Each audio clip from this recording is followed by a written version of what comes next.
It's getting very interesting and very lively. The government is now suspicious of itself. Yesterday, Leslie Muturi, Attorney General Justin Muturi's son, was allegedly kidnapped yesterday night. A few hours ago, we are getting some information that has been released, and thus an information allegedly coming from the father, the Attorney General.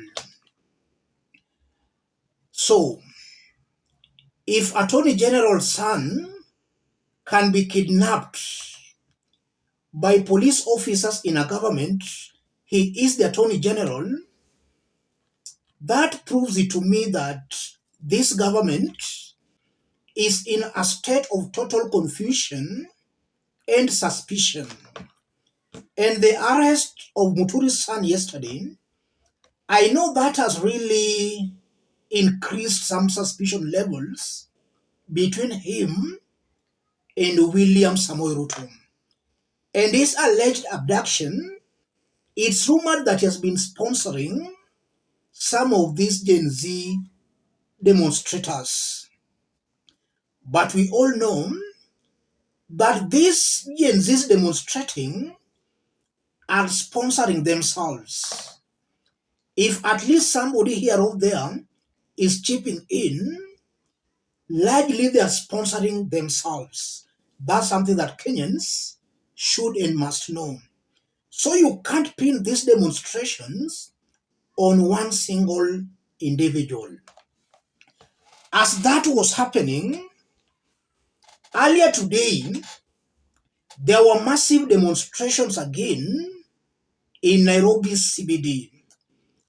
And we are also being told that another doctor who has been helping some of these demonstrators anytime they get injured has also been arrested or rather kidnapped.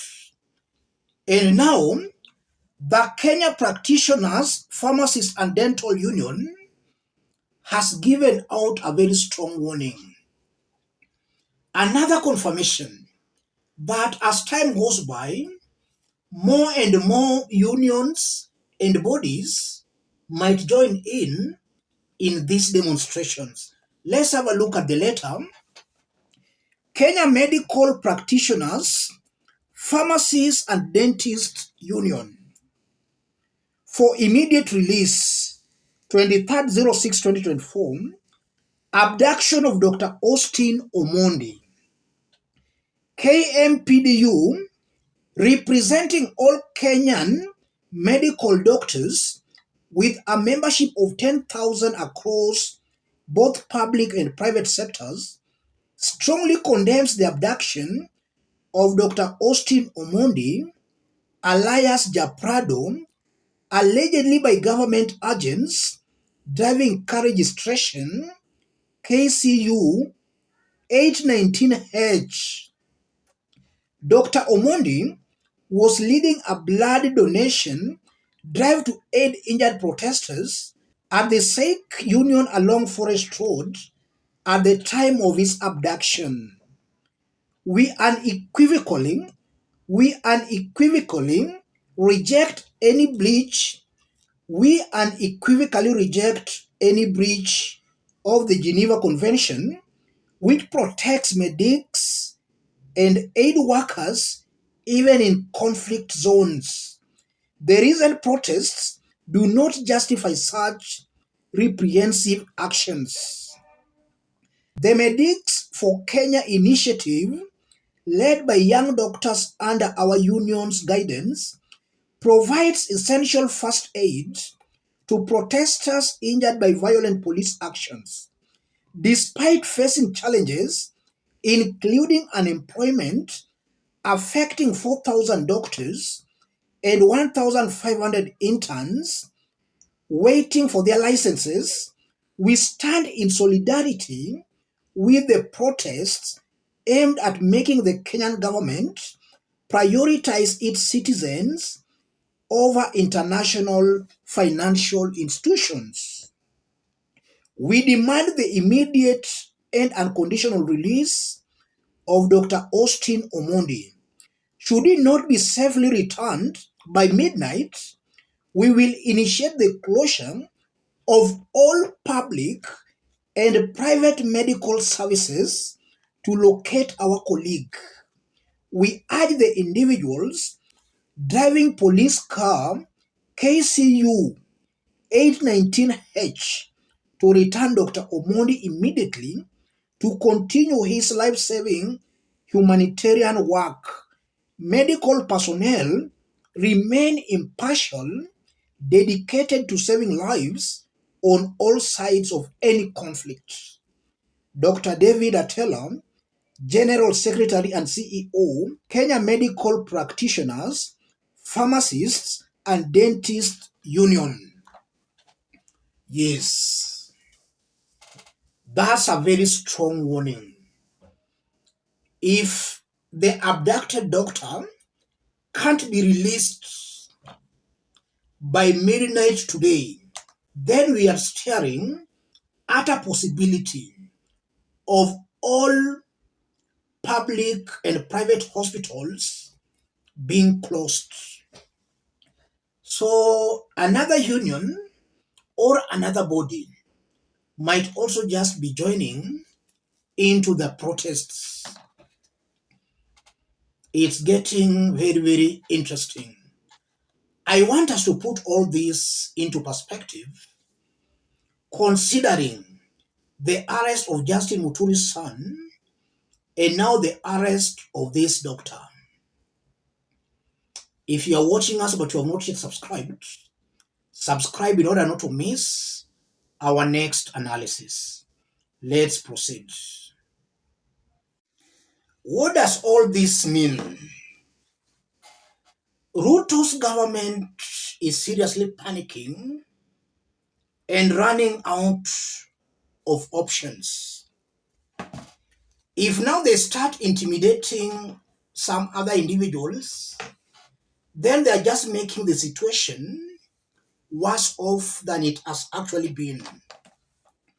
And if RUTO is not very careful, then we might see other bodies, unions, and other Kenyans joining in the demonstrations. The demonstrations are currently being done by the Gen Z, and sooner or later, we might find other individuals, the millennials, the X generations also joining.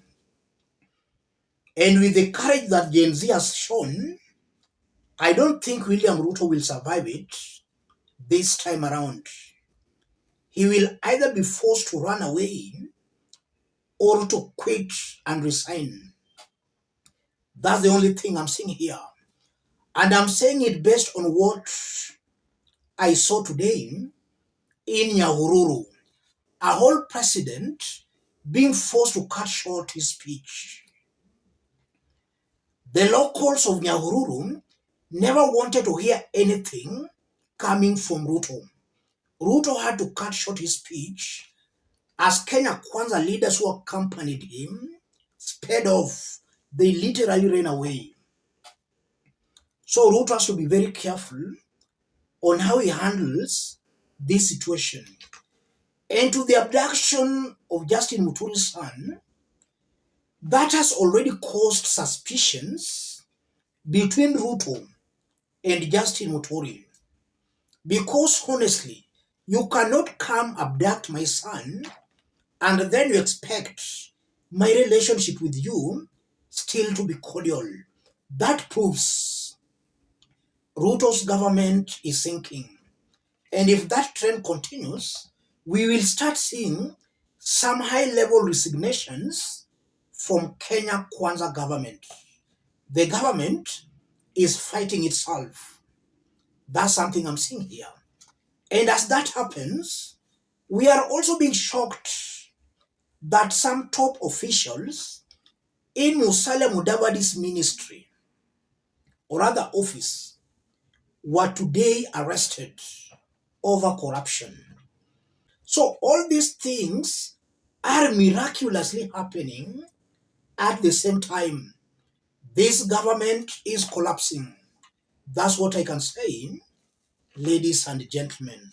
So it's very clear that these Gen Z protests and demonstrations are clearly dividing and collapsing the Kenya Kwanza government. And now listening to Ruto speaking today in the church, he's saying that now he wants to sit down with this Gen Z for some talks. What talks now? The Gen Z have made it very clear that they don't want Finance Bill 2024. They hate corruption.